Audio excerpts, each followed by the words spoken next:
Sleep is important for everyone since our bodies need to rest. However, should you be having a sleep disorder, a good night's sleep becomes more of a dream than a reality. This week on Health and Flavor, we shall be looking at sleep apnea, a sleeping disorder where sleep is interrupted by breathlessness and poor oxygen circulation. Welcome to the program. My name is Bill Hawaka, and here is a preview of what we have prepared for you in this episode. By now, you should be able to do a nice deep breathing, right? Whereby we fill our lungs with oxygen and our stomach bulges out when we breathe in. Sleep apnea is a serious disorder where a person's breathing is interrupted in his sleep or in his or her sleep. It's important for us to know that we need at least 6 to 8 hours of sleep on daily basis, because that plays a key role when it comes to our metabolism. Now, for Moses, I can really understand what he's actually going through, because when you don't get good sleep, your body will always complain that.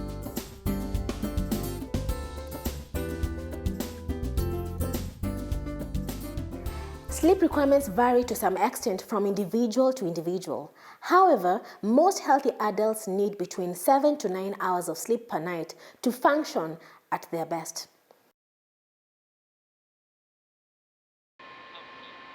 Sleep apnea? No. No, that's all. No. No, not at all. You have no idea what sleep apnea is. This is the first time we're hearing about it. No. Sleep apnea? No. If you have trouble sleeping, you may overlook it as a non-factor to your general health.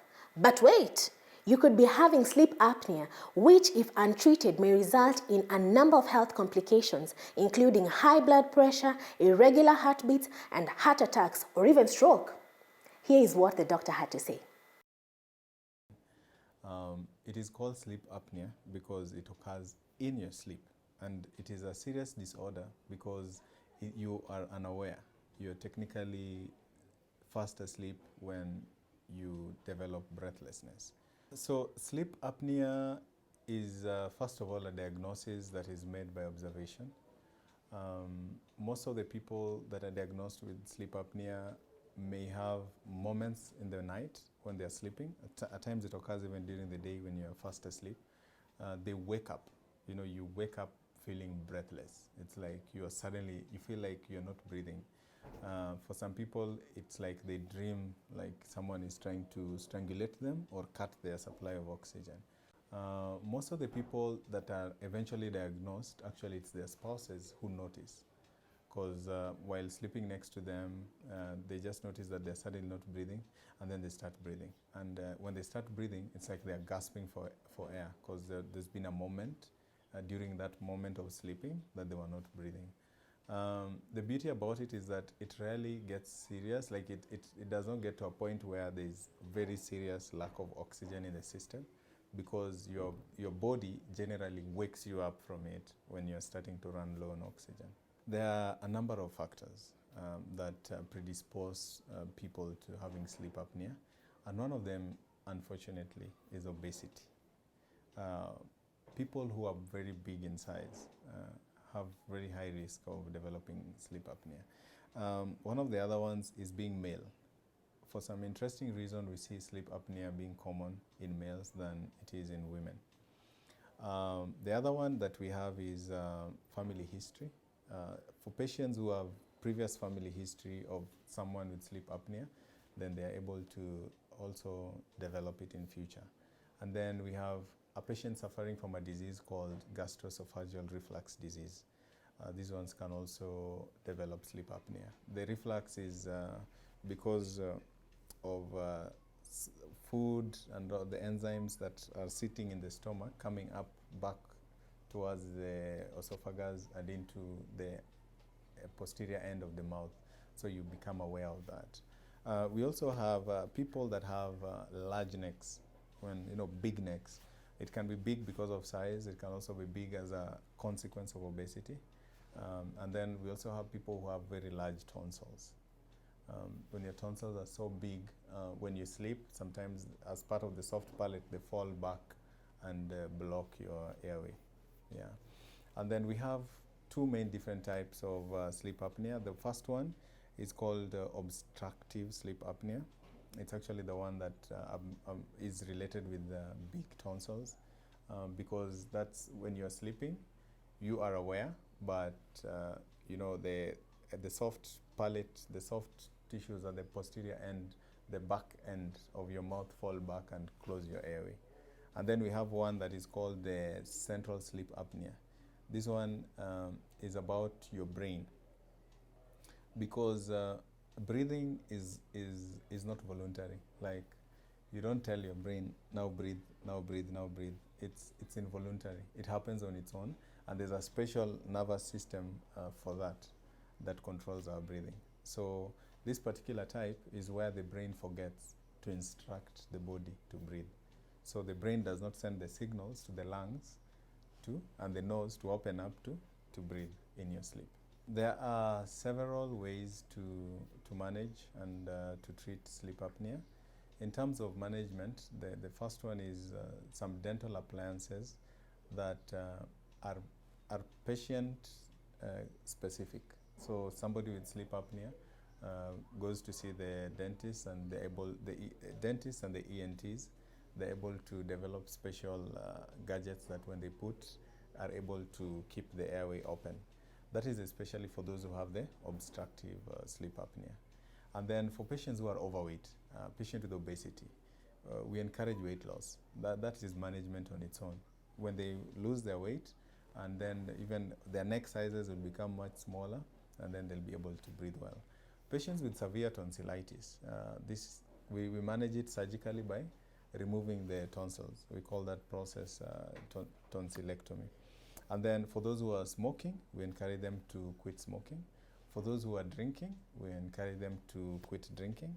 And then sometimes sleep apnea can be so severe that someone has to be on a system we call positive pressure management, where they wear a mask when they're asleep. The mask ensures that air is always passing through into the nose and into the trachea for them to be able to breathe. As far as prescribing for diet would be more so because they wake up breathless. We don't want them to be on very full stomachs, because in the heat of waking up from that distress, they can push out food from the stomach and into the mouth or into the trachea, which they can breathe and bring other complications into the lungs and things like that. So we'd like them to do the 3 stages, where in the morning they have good breakfast. After they've woken up, they have their good breakfast. So they eat breakfast like kings, lunch moderate like queens, and then their dinners should be more like paupers, because they need to focus. They don't need the body's blood all the way doing a lot of digestion and things like that. So in terms of their diet, it's more of a healthy diet and more of less food just before they go to sleep. But in terms of physical activity, it would be like any other person. We'd encourage them to be physically active. If they can run, if they can walk, if they can jog, that would be awesome. If they can swim during the day, that would also be awesome. The only challenge for them is that the sleep apnea comes when they're not aware. So either the brain forgets to send signals for breathing, or when they're asleep, the soft part on the back of the palate falls back and closes the airway. So most of this is beyond their control, but then if they are able to work out and keep fit, it all generally helps to work towards better health. While drinking water is a good thing, patients with sleep apnea are asked to avoid it at night.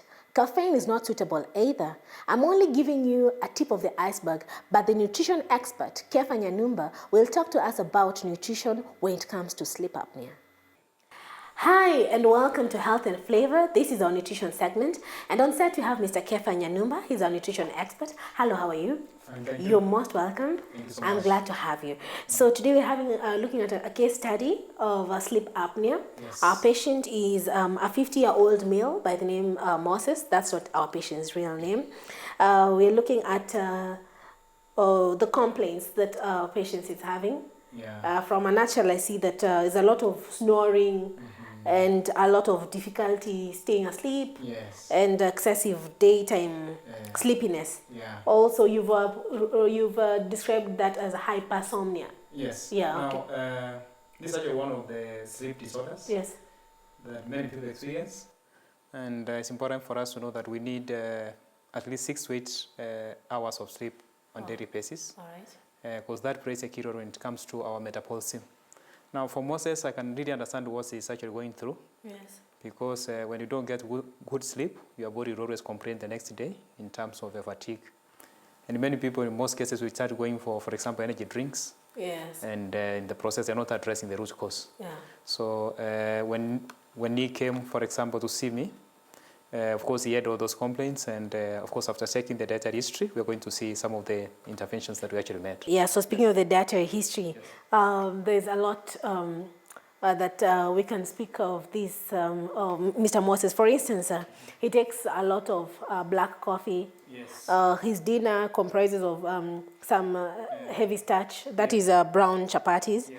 And also I can see that he reports taking 2 glasses of water daily. By the end of the day, yeah. Yes. Now, for people of this condition, we recommend that first and foremost, they try to cut down their intake of stimulants.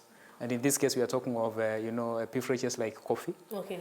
Especially black coffee, Black of course. coffee. Yes, black coffee, of course, tends to affect sleep, depending on the time you actually take it. And there's How some people about have white tested. coffee? A white coffee, of course, will not affect sleep as compared to the black coffee because of the high concentration of caffeine. Okay. Yeah, but what we say is it's important for people of this condition to make sure that they cut down their coffee Stimulant, intake. Yes, like coffee. stimulants like coffee. Okay. Yeah, at the same time, they also need to start increasing water because water is also very, very important. It's because at times, especially because of the excessive coffee intake, they get dehydrated, and that, of course, has an effect when it comes to their quality of sleep. All And right. in this case, when we talk about sleep, we're not just talking about quantity, but the quality of sleep as well. Okay. Because there's some people go to bed, but they don't get sleep. Because And what do you have to say about taking heavy starch like brown chapatis? Eating late dinner, and Yes. this late dinner comprises of heavy fruit like starch. chapatis and Yes. all that. Now, when you talk about sleep apnea, one of the most important things we also want to make sure that we control is especially the foods that take a lot of time for digestion, Yes. especially the wheat products. Yeah. Yeah. For in the case of Moses, you can see it takes late dinner, and of course that is not good. To make it worse, of course, it takes starches like chapati that need a lot of time for digestion, and of course that tends to overwork the body. So it really needs to change its starch. For example, you could go for something like Irish potatoes, mashed Irish potatoes. They're very good. They're easier for digestion and all that. So in other words, we're saying to replace heavy starch like chapatis with mashed Irish potatoes. Yeah. And you're saying that the reason for this is? It's because Irish potatoes are easier in terms of the digestion. All right. Yeah, bearing in mind the time it's actually taking dinner, which of course makes it even worse. All right. Yeah. Then you can also mention that taking 2 glasses of water, that's not good. 2 glasses of water per day. Per day, that is not enough. Yeah. Because the average is usually 2 liters. Yes. And if you are taking 2 and taking coffee at the same time, of course, you are making it worse because coffee tends to dehydrate you. Okay. So in any case, you actually need to increase his water intake. 2 is not enough. Increase water intake. And yes. of course, yes. Increase water intake, but I say at the same time, cut down the coffee stimulant. intake. Yes. Then I can see we have spinach. Yes. Spinach is very good. Remember, when you talk about sleep, we also want to consider all the foods. Yes. Because we cannot forget vegetables. All right. Because they're also very important when it comes to the digestion because of the fiber content. Okay. So especially at night, it's very important that we take foods that assist us in terms of the digestion, because when that gets compromised, our sleep also gets affected. All right. Yes. So tell me more about what else we have on set. I see proteins. lentils. These are lentils. And many people don't know that lentils are actually very good sources of plant proteins. Yeah. And yeah, these are the lentils we are talking about. Now, Moses is taking a lot of proteins. For example, he takes, proteins, yes, eggs, soy milk. yeah, soy milk and all that. So it's very important for us to make sure that we control our protein intake towards the end of the day, but don't get rid of it, especially if you are taking late dinner and you have that condition, because it tends to make it worse. Okay. So, but such proteins are actually very good. But of course, we know there are so many other proteins, like we have a white meat like chicken. Yes. Yeah, that is also easier to digest. Fish. Yeah, very good. Okay. So we need all these foods, but of course it's important for us to make sure that we also take most of our foods a bit early, because taking late dinner also tends to affect our quality of sleep. When I was young, I was being told it's important to take a meal 3 hours before bed. 3 hours good, to 2 to 3 hours Before not bad. bedtime. Yes, All that's right. good. Yeah. And then I see we also have some low-fat yogurt. Low-fat yogurt. Yeah, there are some foods that are actually known to assist in terms of promoting sleep. Yes. For example, we have yogurt. It has to be low-fat. Yes. Yeah, it's actually studies actually showing that it can actually tend to promote sleep. Yes. So, but it depends on the frequency and the amount, and that is where nutrition advice actually comes in. Yes. We have some nuts like walnuts. They're also good. Yeah. Yeah, in terms of promoting sleep. They can help with that. Yes, they can help with that. All right. Yes. Okay, and even things like chamomile tea, beverages like chamomile tea, not bad. All right. Also remembering exercise. Exercise is also very, very important. Yeah, especially when people have sleep issues. What outcome do we expect after this? Better sleeping? Yes, which is actually very important. Yes. There is in summary, there's going to be improvement in terms of the quality of sleep and the quantity. Meaning we want to sleep for 8 hours, but of course quality is also very, very important. All right. So we're going to have that outcome. Okay. Yes. Glad to know that. Yeah. Thank you so much. Unfortunately, we've come to the end of this segment. Thank you so much for coming and being with us. Yeah. And for our viewers back at home, thank you so much for watching this segment. Up until next time, bye. Sleep apnea can actually be responsible for poor performance in daily activities and routines such as driving, work, and school endeavors. However, with proper exercises, positive changes can be experienced. Our fitness trainer Nzuki is here to demonstrate to us the kind of exercises that are fit for sleep apnea patients. Hello everyone, welcome to Health and Flavor. We have reached our fitness segment, and today we are looking at the exercises that are fit for people who are having sleep apnea. And today we have Mr. Nzuki. How are you? I'm fine. He's our fitness expert, and he's going to take us through the kind of exercises that we are doing for sleep apnea. Hello. Yes. Now, with sleep apnea, today we'll use less machines. Actually, no machines today. All right. Yeah. No equipment. Yes. No exercise equipment. Yeah. All right. Because you understand, this is a disease or is a challenge with the breathing system. All right. While a person is sleeping. Okay. Yeah.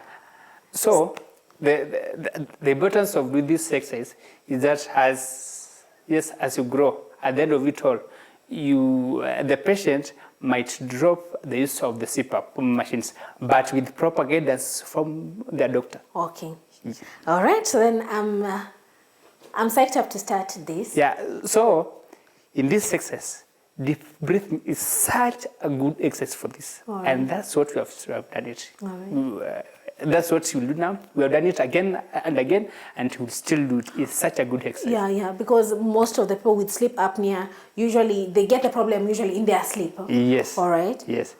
Okay. By now, you should be able to do a nice deep breathing, right? Okay. Whereby we fill our lungs with oxygen, and our stomach budges out when we breathe in. All right. And when we exhale with our mouth, the stomach goes in.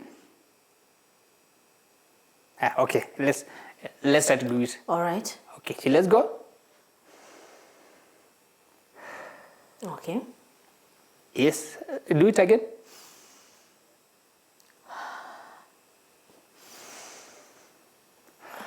Again. Don't move your shoulders and your neck. Let not move. Just relax. Okay. Be relaxed. And I should see, yes, the patient at home or our viewer at home can see my stomach bulging out. And this is what I'm trying to say.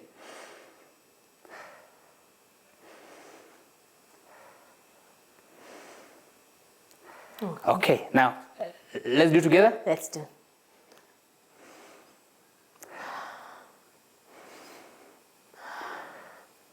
Yeah. Now with sleep apnea, we make it more interesting. Now when we are exhaling, when we are breathing In and out. yes. Now we hold it like this.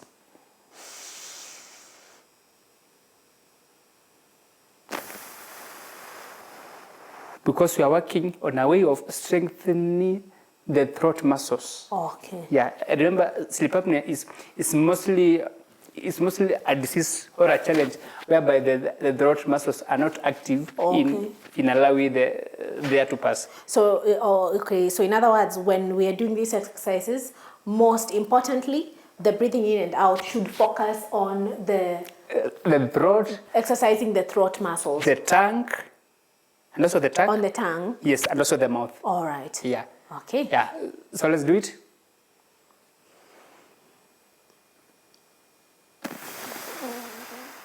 Yeah. You hold it there for some minutes and for some seconds, for some 5 to 10 seconds, and then you release it slowly. All right. So that you engage your throat. All right. Yeah, and When your a tongue. patient is doing this, is there a number of times they should do this, or does this depend from person to person? Can we say that a person who has sleep apnea can be incapacitated to do this with ease? Okay, what happens? You always start slowly.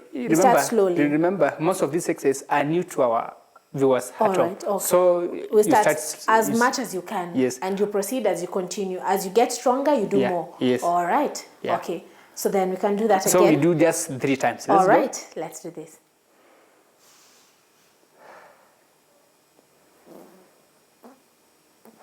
You got it right. Let's go again.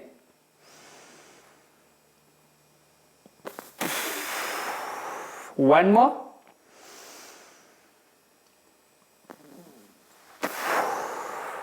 Now, that was about deep breathing.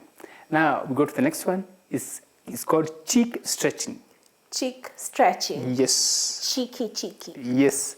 Now, in this one, we insert our first finger in our cheek, like this. And then you stretch it further. So this is what I mean. You stretch it. All right. Yeah. It also works on your throat muscles. Okay. Yeah. Let's try it.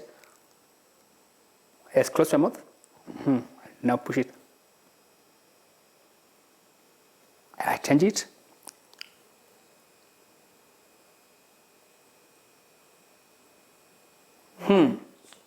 Yes. Now that's called cheek stretching. I've realized that when we're doing the cheek exercises, stretching, yeah. I've realized that if you do them with your mouth open, then your mouth being open does not aid the exercise because opening your mouth is already expanding the cheek. So it's best done with the mouth closed. Yes. All right. So for viewers back at home, keep that in mind. The cheek exercises are best done with the mouth closed, with the index finger and the mouth closed, right? I'm a good student. Good. For a patient who is suffering from sleep apnea, when they do them from day to day, at the end of it all, they might get rid of their CPAP machine, but that one has to be authorized by the doctor. And also remember that most of the patients or most of the people who suffer from sleep apnea, they are overweight. Oh, okay. So they also have to do other forms of exercises. So that they can check on their weight. Yes, actually, the thing is reducing weight. Most of the patients who suffer from sleep apnea have issues with the weight. Most of them are obese, if not overweight. All right. Yeah, so they should also engage in doing other exercise, swimming, running, jogging. They go for ball, they go all sorts of exercise to manage their weights with proper diet, of course. All right. Yeah, and when they manage their weight, actually there are some whom once the weight goes down, the sleep apnea problem ceases. Oh, Yeah. wow, that's a good tip. So then for those viewers who are overweight or obese, it could be worsening the condition. So then that's one way to try and reduce the effects of the sleep apnea. Mm-hmm. Oh, okay. Yeah, and that marks the end of our exercise for the day. Wow, that was a very interesting exercise session. I enjoyed it, and thank you so much for your time. Thank you so much for showing us this. It was very educative. For our viewers back at home, remember, we can buy medicine, but you can never buy health. Most people are not aware of sleep apnea, a sleep disorder characterized by repeated interruption of breathing during sleep in the night. This means the brain and the rest of the body may not get enough oxygen. Hi, I am Dr. Fasad Zagai, a general surgeon and a public health specialist. There are two types of sleep apnea. Type 1 is called obstructive sleep apnea, the most common of the two forms of apnea. It is caused by a blockage of the airway, usually when the soft tissue in the back of the throat collapses during sleep. Type 2 is called central sleep apnea, where the brain fails to signal the muscles to breathe due to instability in the respiratory control center. You can make certain lifestyle changes to prevent sleep apnea. Number 1, control your weight. If you are overweight or obese, you should reduce your weight. Number 2, change your sleep position to improve breathing. You should avoid sleeping on your back. Avoid alcohol, because alcohol disturbs your sleep rhythm. Avoiding sleep pills. And number 5, stop smoking. Smoking can increase the swelling in the upper airway, which may worsen both snoring and apnea. It's frightening that someone with sleep apnea may recurrently stop breathing up to 30 times every hour, often for very short moments of time and without the person even knowing it. On the other hand, it is pleasing to know that there is much that can be done about it. No hope is lost after all. If you have trouble sleeping at night, do not fret, for there is a solution. The Bible teaches us that weeping may endure for a night, but joy comes in the morning. Be encouraged. Many thanks for your pleasant company to this end. This has been Health and Flavor, and I have been your host, Bill Hawaka. Cheerio!